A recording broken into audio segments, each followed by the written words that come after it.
Nouvelle vidéo de la série Speedrun Next SaaS. L'idée, c'est d'amener des personnes qui souhaiteraient développer des SaaS avec l'IA depuis zéro jusqu'à la création de leur SaaS. Donc, dans cette série de vidéos, je suis obligé de recommencer par les bases. Si t'as pas suivi les vidéos précédentes où je t'ai montré comment initialiser un projet, etc., tu peux aller les revoir. Et je vais enchaîner les vidéos. Un concept, une vidéo, un concept. Donc, si t'es pas encore abonné à la chaîne, hésite pas, puisque, tu risques de rater peut-être les prochaines vidéos sur des sujets intéressants. Alors, aujourd'hui, quelque chose que probablement beaucoup de développeurs doivent déjà connaître, c'est Git et les repositories. Comment garder ton code en sécurité. On a vu dans la première vidéo, comment initialiser un projet. Donc on a initialisé un projet là avec 2-3 routes un petit peu basiques. Ensuite, qu'est-ce qu'on a fait? On a créé des règles cursor. Ensuite, on a créé un fichier code.md pour avoir des règles liées à code pour que Claude puisse comprendre ce que l'on fait, etc. Là, tu vois qu'on a fait des modifs, mais à tout moment, si jamais l'IA fait n'importe quoi, tu peux pas revenir en arrière facilement. Si jamais ton ordinateur il brûle, tu risques de perdre du code, donc tu risques de perdre ton SaaS. Et si jamais tu souhaites travailler en équipe, il faut que tu puisses stocker, sauvegarder ce code quelque part et surtout pouvoir regarder ce que les autres développeurs ont fait, voir un petit peu l'historique, revenir en arrière, créer des branches, etc. C'est ce qu'on va voir rapidement dans cette vidéo. Donc là, ça c'est ta code base par exemple. On va la faire rapide. Ça c'est ton code, on va dire. Ça c'est ton code de ton SaaS. Et l'idée, on va le mettre ça en vert. Je sais pas pourquoi c'est pas centré, c'est pas très beau. On va le mettre comme ça. Là, alors, tu m'en voudras pas pour les couleurs, je suis pas le meilleur en design. Donc là, l'idée, c'est que c'est ton code. À tout moment, ce code, comme je te disais, tu peux le perdre. Donc, ce qui est intéressant, c'est de se dire que tu vas, l'envoyer. À chaque fois que tu fais une modification, tu vas l'envoyer comme ça vers un serveur Git qui est un système de gestion de version. Alors, les serveurs Git, T'en as plein, beaucoup confondent Git et GitHub, mais alors on va mettre en blanc plutôt, t'as GitHub, t'as GitLab, c'est des serveurs, tu peux héberger aussi ton propre serveur si tu peux, c'est un peu plus rare. T'as quoi? T'as Bitbucket, il y en a plein. Le plus connu et répandu et celui que je te recommande, c'est bien sûr d'utiliser GitHub puisque gratuitement, tu vas pouvoir déjà faire énormément de choses. Donc l'idée, c'est que ton code, au lieu qu'il reste sur ta machine et que tu puisses le perdre, tu vas pouvoir comme ça envoyer ton code sur le serveur et surtout, s'il y a d'autres développeurs qui sont avec toi, ils vont pouvoir comme ça récupérer ton code aussi. Et si une personne commit, c'est-à-dire si une personne fait un changement, ce changement va pouvoir être envoyé au serveur et puis aussi revenir. Je sais pas si on peut faire ça. Ma flèche est un peu pourrie là, tu auras compris. On va pouvoir envoyer ça donc au serveur ici et toi tu vas pouvoir récupérer le code que la personne a fait et vice versa et vous allez pouvoir donc travailler en équipe. Donc pour pouvoir faire ça, il faut ouvrir un compte sur GitHub par exemple et créer un repository. Donc là c'est ce qu'on va faire. Je suis sur mon compte GitHub ici. Allez, on va faire create new repository. On va créer un repository speedrun SaaS.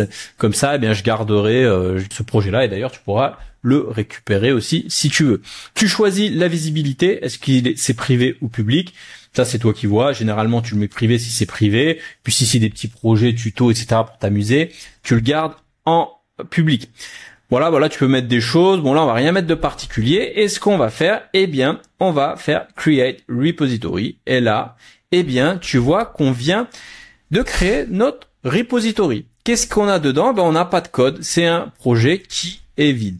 Si tu as vu notre vidéo sur la création de l'initialisation d'un projet avec Create Next App, il nous a initialisé ici cette structure, mais à aucun moment, cette structure est associée à un repository Git. Si ici j'essaye de committer, il va être perdu. Enfin, on peut committer, mais on va pas pouvoir le pusher sur un repository. C'est ce qu'on va faire ici.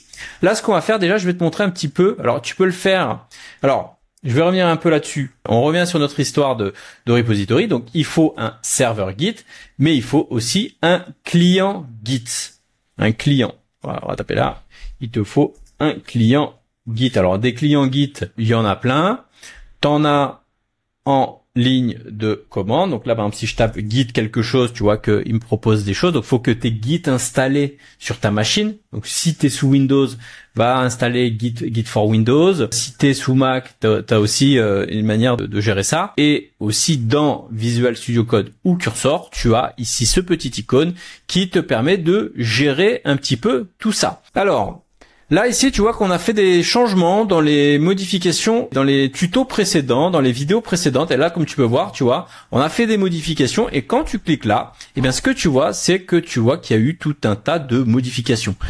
Des fois, c'est l'IA qui te génère des modifications. Des fois, c'est un petit peu du bordel. Donc, ce que tu peux faire à tout moment, si jamais tu trouves que ce qui a été fait ici, tu peux cliquer là et tu peux voir. Alors, c'est bizarre qu'ils me mettent pas le... Oui, parce que c'est un nouveau fichier, donc il te met pas de différence. Mais donc tu peux voir ce qui a été fait et à tout moment, bah tu peux sélectionner puis tu peux faire discard, c'est-à-dire en gros dire non, ça m'intéresse pas, ou je reviens en arrière, ou je l'ajoute au fichier pour l'ignorer, par exemple. Ça, c'est si tu vois.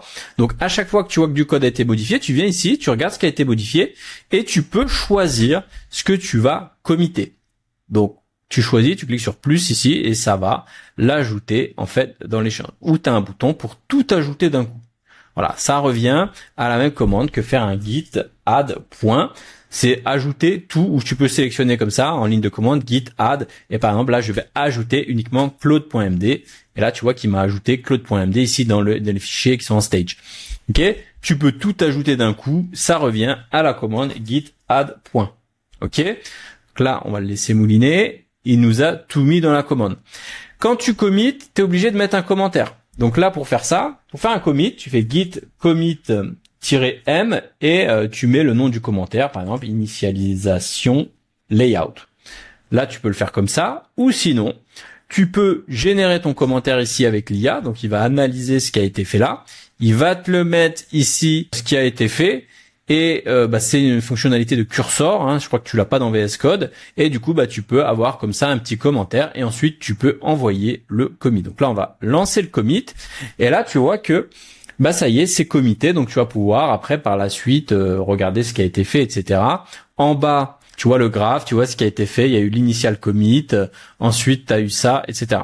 Là maintenant ce qui va se passer, c'est que tu vas vouloir pusher vers le serveur, mais là le problème c'est que tu n'as pas configuré de serveur, il n'y a rien, etc.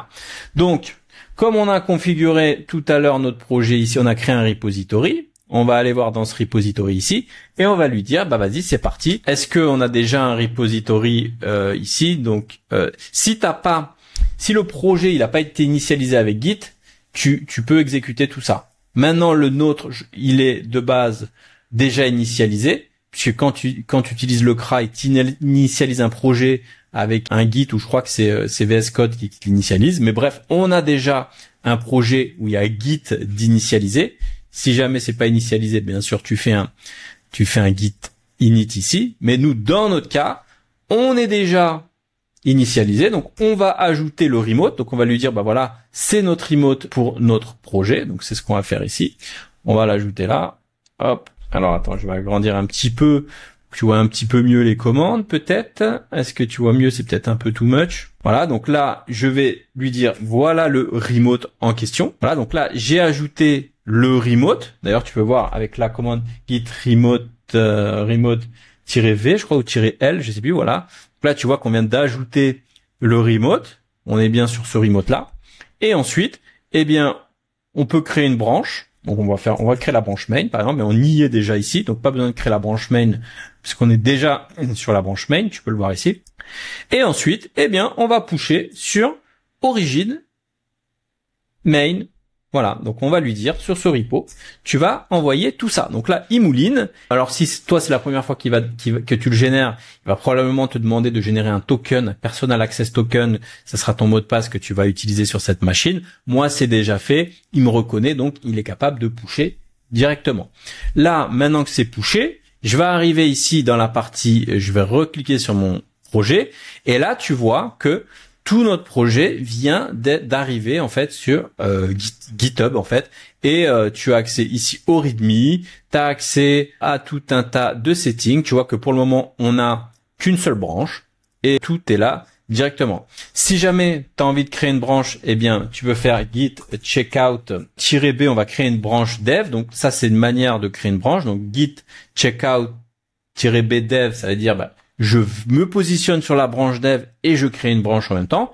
Ou sinon, tu peux faire un git branche dev. Donc là, tu vas créer une branche dev, mais tu vois que t'es pas positionné dessus. Donc tu vas faire un git checkout dev. Et là, tu vas te positionner dessus. Donc, tu as deux commandes. Si tu veux le faire en une seule ligne, tu fais git checkout-b dev. Bon, bref, je vais pas rentrer dans les détails. En tout cas, là, je suis sur la branche dev et tu peux pusher sur ta branche dev en lançant cette commande là. Voilà, bref, bon, je vais pas rentrer dedans. Donc là, tu as compris comment pusher du code. Maintenant, si jamais tu travailles en équipe, eh bien, il faut que régulièrement, ici, tu vois, quand tu développes ici, toi, si tu fais que pusher comme ça, tu pushes, t'envoies comme ça tout ton code. Alors, ok, tu vas envoyer plein de choses, mais à un moment, il faut bien que tu récupères le code des personnes qui bossent avec toi. Eux, ils ont peut-être envoyé tout un tas de code ici, là. Hein, ils ont envoyé plein de choses, et toi, pour le récupérer, eh bien, il va falloir que tu utilises la commande git pull. Tout simplement, faut que tu sois sur la bonne branche, hein, et ensuite tu fais git pull, et là ça va récupérer. Alors là, il veut pas parce que j'ai des choses qui sont en modification, mais tu vas pouvoir récupérer le travail des autres développeurs. Voilà, je m'arrête ici. Si tu veux aller plus loin sur ces sujets-là, eh bien, n'hésite pas à t'abonner à la chaîne puisque je sors des vidéos régulièrement sur le sujet, et sache que j'ai une formation gratuite pour les personnes qui voudraient devenir développeurs full stack Next. C'est le premier lien dans la description. Allez, si tu veux aller voir la vidéo sur les pages et layout, je te la remets ici. C'est une vidéo importante si tu n'as jamais vu comment créer des pages, des layouts avec Next.